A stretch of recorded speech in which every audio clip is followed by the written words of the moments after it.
I'm going to read a brief introduction, so to set the stage. And then Michael and Patrick, alternatively, will be reading from a selection of letters from prison by Sacco and Vanzetti. Shortly after midnight, on August 23rd, 1927, two Italian immigrant anarchists, 36-year-old Nicola Sacco and 39-year-old Bartolomeo Vanzetti, were electrocuted in Charleston Prison in Massachusetts. 7 years earlier, they had been convicted of murdering two men during the armed robbery of a shoe factory in South Braintree, Massachusetts. They had been judged guilty despite questionable ballistics evidence, eyewitnesses that testified that both men were elsewhere at the time of the robbery, and the racist statements of Webster Thayer, the judge who presided over the trial. Their trial was a travesty of justice. A 7-year appeal process during which the two men were separated and often held in solitary confinement proved fruitless. Their electrocutions outraged the moral conscience of the world. All over the world, millions protested their trial and their execution. Riots took place in Paris and London, and in Massachusetts, more than 100,000 mourners stood online to pay respect to these fallen heroes. Joan Baez called Sacco and Vanzetti America's most famous political prisoners. Their trial and execution were imprinted on the moral conscience of an entire generation. My father was of that generation. In my early teens, when I was becoming politically active, my father said, "If you want to learn about politics, read the letters of Sacco and Vanzetti." Some 30 years later, I found a book of their letters in a small storefront bookshop in a remote fishing village in northern Maine. It took me almost 10 years to finally read the book from cover to cover. The letters are a day-to-day account of the hope, determination, despair, and boundless faith in mankind. Sacco and Vanzetti held firmly to their innocence. Sacco and Vanzetti wrote hundreds of letters to their supporters. Sacco wrote letters to his two children and his wife, Rosa. Vanzetti, who was not married and having no children of his own, wrote to Sacco's children and received prison visits from Sacco's wife. Even when faced with death, they were confident that their innocence would prevail and that their sacrifice would spur future generations to battle for justice, equality, and liberty. Over the years, I have thought time and time again about my father's words. What did he mean? Sacco and Vanzetti's letters are not full of facts, ideology, or deep analyses of political or economics of the system. They are, instead, deeply compassionate testaments to the love of humanity and the oppressed and even the oppressor. Their lesson gleaned from my own life working in the labor movement is that the true revolutionary does not allow anger to replace respect, hatred to replace love, ideology to replace common sense, and most important of all, cares with heart and soul about the oppressed members of society. That is why we are here today. To remember Sacco and Vanzetti, we must remain vigilant that our fellow citizens not fall victim to the same political and judicial excesses that marked their trial. The executions of Sacco and Vanzetti have been called an unending wrong. 2 years ago in Washington Heights, I produced another remembrance. From the audience, a young man stood up and said, "Before he died, my grandfather told me he worked in the shoe factory where the murders took place. He saw the murders from a window. He said he knew Sacco and Vanzetti didn't do it but he was afraid to go to the police."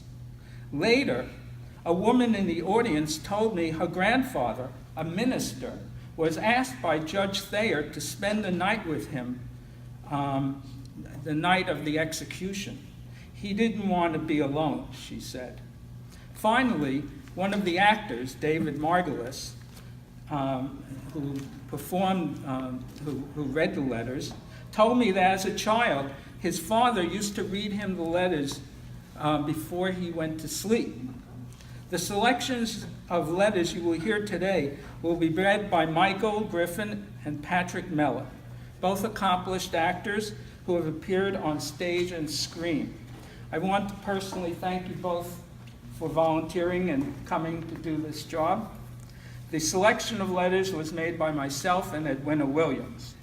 If anyone is interested in a more in-depth account of the case, I would suggest the book Postmortem, New Evidence in the Case of Sacco and Vanzetti. Finally, upstairs, for sale on the wall near the door, is a series of artworks based on excerpts from the letters. All the proceeds from the sale of the artwork will go to the Anarchist Book Fair. And now I leave you with the words of Sacco and Vanzetti.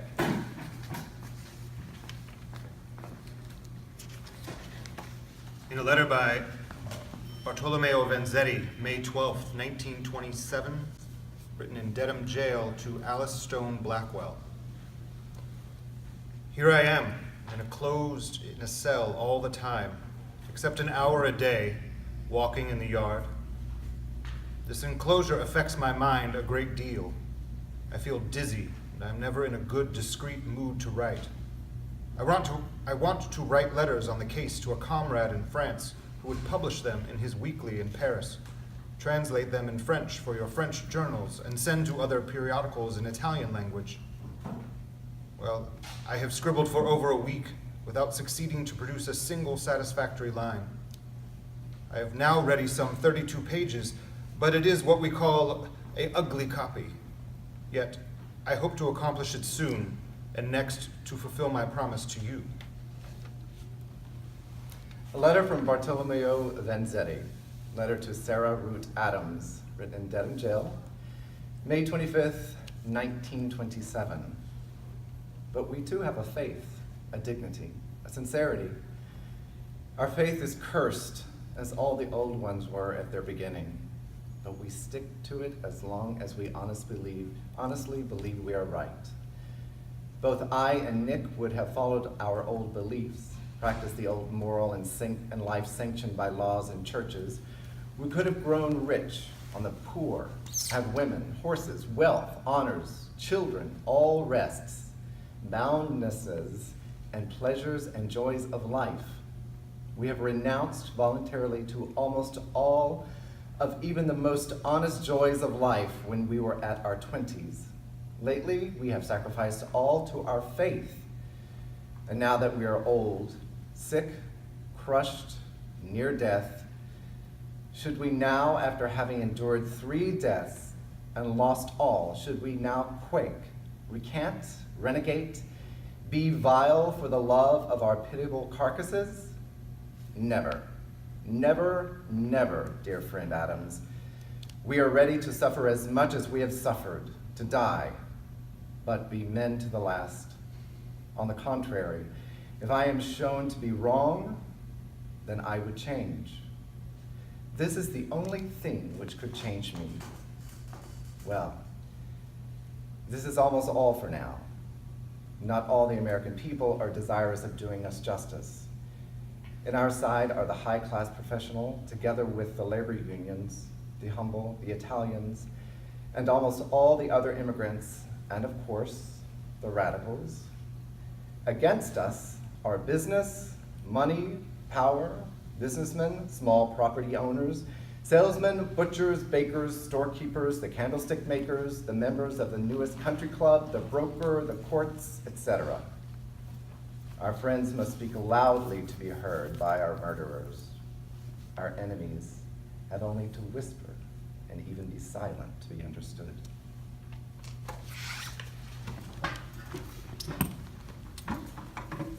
In a speech to the court, Niccolo Sacco, to Judge Webster Thayer, April 9th, 1927.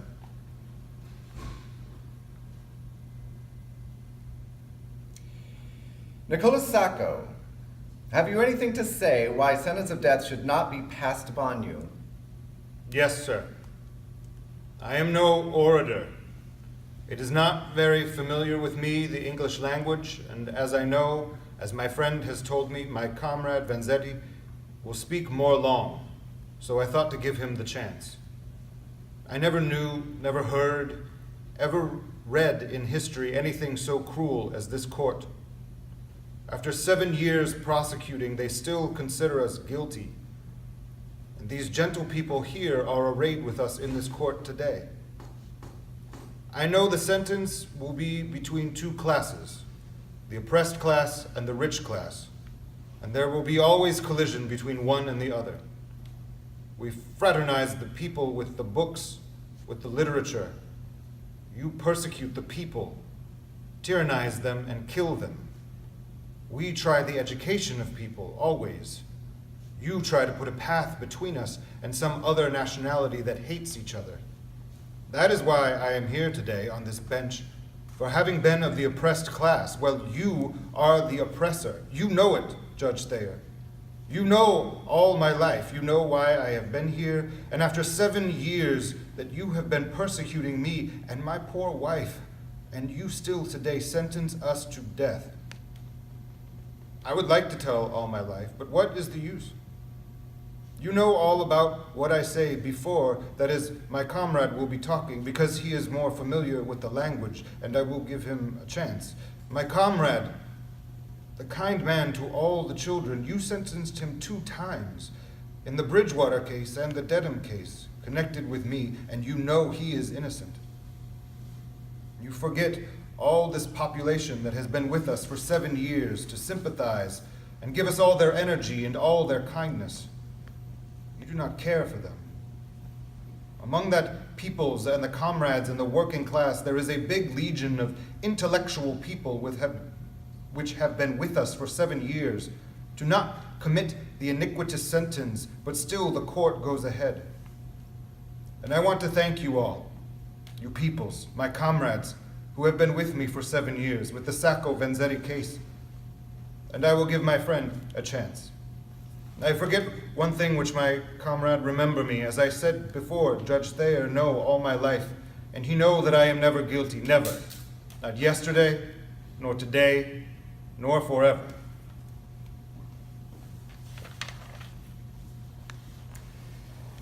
Bartolomeo Vanzetti and Nicola Sacco, letter to friends and comrades of the Sacco-Vanzetti Defense Committee, written August 21st, 1927, from Death House, Massachusetts State Prison. Dear friends and comrades of the Sacco-Vanzetti Defense Committee, after tomorrow midnight, we will be executed, save a new staying of the execution by either the United States Supreme Court or by Governor Alvin T. Fuller. We have no hope. This morning, our brave defender and friend, Michael Angelo Musmano, was here from his return from Washington and told us he would come back this afternoon if he would have time for it. Also, Rosa and Luigi were here this morning, and they too promised us to return this afternoon. But now it is 5:30 p.m., and no one returned yet. This tells us that there is no good news for us, for if so, some of you would have hurried to bring them to us. It almost tells us that all your efforts have failed and that you are spending these remaining few hours in desperate and hopeless efforts to evitate our execution. In a word, we feel lost. Therefore, we decided to write this letter to you to express our gratitude and admiration for all what you have done in our defense during these 7 years, 4 months, and 11 days of struggle. that we lost and have to die does not diminish our appreciation and gratitude for your great solidarity with us and our families. Friends and comrades, now that the tragedy of this trial is at an end, be all as of one heart. Only two of us will die. Our ideal, you, our comrades, will live by millions. We have won, but not yet vanquished. Just treasure our suffering, our sorrow, our mistakes, our defeats, our passion for future battles, and for the great emancipation. Be all as of one heart in the blackest hour of our tragedy, and have heart. Salute for us all the friends and comrades of the earth. We embrace you all and bid you all our extreme goodbye with our hearts filled with love and affection. Now and never, long life to you all. Long life to liberty, yours in life and death. Bartolomeo Vanzetti, Nicola Sacco. Bartolomeo Vanzetti from Death House, Massachusetts State Prison, August 21st, 1927. A letter to Sacco's son, Dante. Someday you will understand what I'm about to tell you, that your father has sacrificed everything dear and sacred to the human heart and soul for his fate in liberty and justice for all. That day you will be proud of your father. And if you come brave enough, you will take his place in the struggle between tyranny and liberty, and you will vindicate his name and our blood. If we have to die now, you shall know, when you will be able to understand this tragedy in its fullest, how good and brave your father has been with you. Your father and I, during these 8 years of struggle, sorrow, passion, anguish, and agony. Even from now, you shall be good, brave with your mother, with Inez, and with Susie, brave, good Susie, and do all you can to console and help them. I would like you to also remember me as a comrade and friend to your father, your mother, and Inez, Susie, and you. And I assure you that neither have I been a criminal, that I have committed no robbery and no murder, but only fought modestly to abolish crimes from among mankind and for the liberty of all. Remember, Dante, each one who will say otherwise of your father and I is a liar, insulting innocent dead men who have been brave in their life. Remember and know also, Dante, that if your father and I would have been cowards and hypocrites and renegaders of our faith, we would not have been put to death. They would not even have convicted a leprous dog, not even executed a deadly poisonous scorpion on such evidence as that they framed against us. They would have given a new trial to a matricide and habitual felon on the evidence we presented for a new trial. Remember, Dante, remember always these things. We are not criminals. They convicted us on a frame-up. They denied us a new trial, and if we will be executed after 7 years, 4 months, and 17 days of unspeakable tortures and wrong, it is for what I have already told you. Because we were for the poor and against the exploitation and oppression of the man by the man.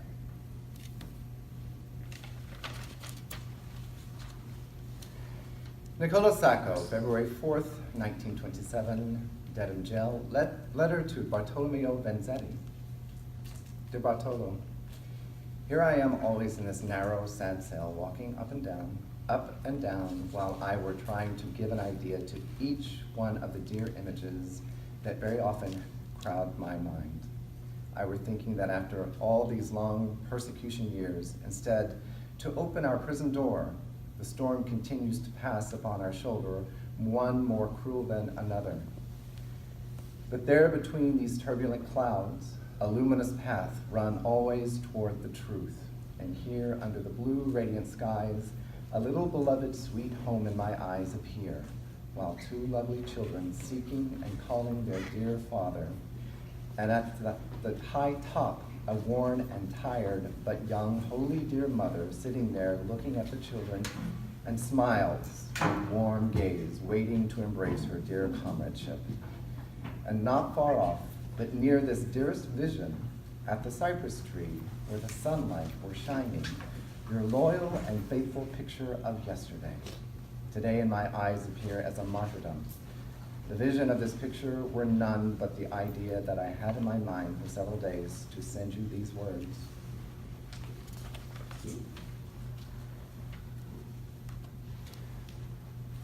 Bartolomeo Vanzetti, in a speech to the court to Judge Webster Thayer, April 9th, 1927. Well, I want to reach a little point farther, and it is this, that not only have I not been trying to steal in Bridgewater, not only have I not been in Braintree to steal and kill, and have never stolen or killed or spilt blood in all my life, not only have I struggled hard against crimes, but I have refused myself of what are considered the commodity and glories of life, the prides of a life of a good position, because in my consideration it is not right to exploit man. I have refused to go in business because I understand that business is a speculation on profit upon certain people that must depend upon the businessman. And I do not consider that that is right, and therefore I refuse to do that. Now, I should say that I am not only innocent of all these things, not only have I never committed a real crime in my life, though some sins, but not crimes, not only have I struggled all my life to eliminate crimes, the crimes that the official law and the moral law condemns, but also the crime that the moral law and the official law sanction and sanctify, the exploitation and the oppression of the man by the man. And if there is a reason why I am here as a guilty man, if there is a reason why you in a few minutes can doom me, it is this reason and none else.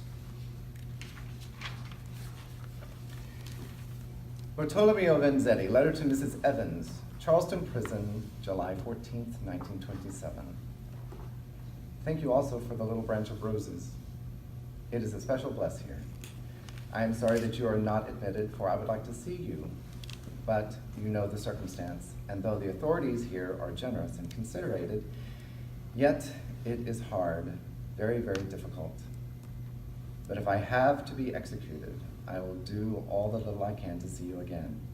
I am positive that to order our execution in spite of the facts and evidence of our innocence is a plain, cold-blood murder. But if it will be, let it be.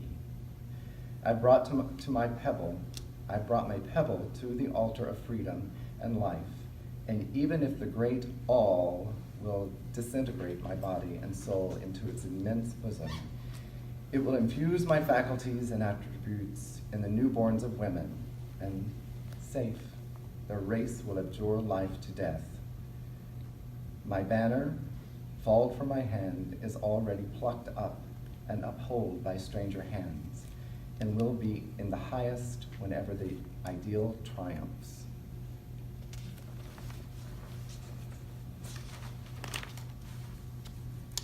Bartolomeo Vanzetti, in a speech to the court, delivered to the court April 9th, 1927. Vanzetti's estimation of Sacco. I have talked a great deal of myself, but I even forgot to name Sacco. Sacco, too, is a worker from his boyhood, a skilled worker, layer of work, with a good job and pay, a bank account, a good and lovely wife, 2 beautiful children, and a neat little home at the verge of a wood near a brook. Sacco is a heart, a faith, a character, a man lover of nature and of mankind, a man who gave all, who sacrificed all to the cause of liberty and to his love for mankind. Money, rest, mundane ambitions, his own wife, his children, himself, and his own life. Sacco has never dreamt to steal, never to assassinate. He and I have never brought a morsel of bread to our mouths from our childhood to today, which has not been gained by the sweat of our brows. Never. His people also are in good position, of good reputation. Yes, I may be more witful, as some have put it. I am a better babbler than he is, but many, many times in hearing his heartful voice ringing a faith sublime, in considering his supreme sacrifice, remembering his heroism, I felt small at the presence of his greatness, and found myself compelled to fight back from my eyes the tears, and quench my heart troubling to my throat to not weep before him, this man called thief and assassin and doomed. But Sacco's name will live in the hearts of the people and in their gratitude when Katzman and yours bones will be dispersed by time, when your name, his name, your laws, institutions, and your false gods are but a dim remembering of a cursed path in which man was wolf to the man. Nicola Sacco, July 19th, 1927, Charleston State Prison. Letter to daughter Inez. My dear Inez, I would like that you should understand what I'm going to say to you, and I wish I could write you so plain, for I long so much to have you hear all the heartbeat eagerness of your father, for I love you so much as you are the dearest little beloved one. It is quite hard indeed to make you understand in your young age, but I'm going to try from the bottom of my heart to make you understand how dear you are to your father's soul. If I cannot succeed in doing that, I know that you will save this letter and read it over in future years to come, and you will see and feel the same heartbeat affection as your father feels in writing it to you. I will bring with me your little letter. I will bring with me your little and so dearest letter and carry it right under my heart to the last day of my life. When I die, it will be buried with your father who loves you so much, as I do also your brother, Dante, and Holy Mother. You don't know, Inez, how dear and great your letter was to your father. It is the most golden present that you could have given to me or that I could have wished for in these sad days. It was the greatest treasure and sweetness in my struggling life that I would have lived with you and your brother Dante and your mother in a neat little farm and learned all your sincere words and tender affection.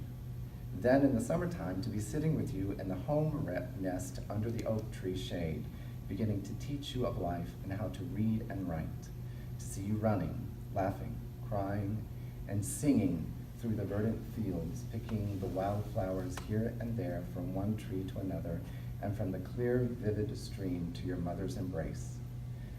The time I have wished to see for other poor girls and their brothers, happy with their mother and father as I dreamed for us, but it was not so, and the nightmare of the lower classes saddened very badly your father's soul. For the things of beauty and of good in this life, Mother Nature gave to us all, for the conquest and the joy of liberty. The men of this dying old society, they brutally have pulled me away from the embrace of your brother and your poor mother. But in spite of all, the free spirit of your father's faith will survive, and I have lived for it and for the dream that someday I would have come back to life, to the embrace of your dear mother, among our friends and comrades again, but woe is me. I know that you are good, and surely you love your mother, Dante, and all the beloved ones, and I am sure that you love me also a little, for I love you much and then so much. You do not know, Inez, how often I think of you every day. You are in my heart, in my vision, in every angle of this sad walled cell, in the sky, and everywhere my gaze rests.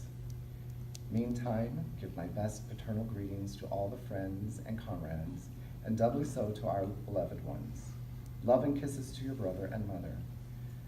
With a most affectionate kiss, an inevitable caress from him who loves you so much that he constantly thinks of you.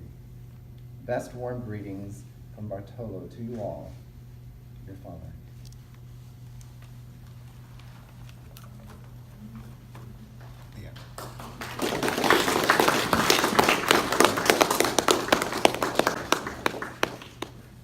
Thank you. Thank you very much. That last Tell me letter your, that you tell wrote? me your name. My name's Kalen Sherrard. Enormous face if you want to look up.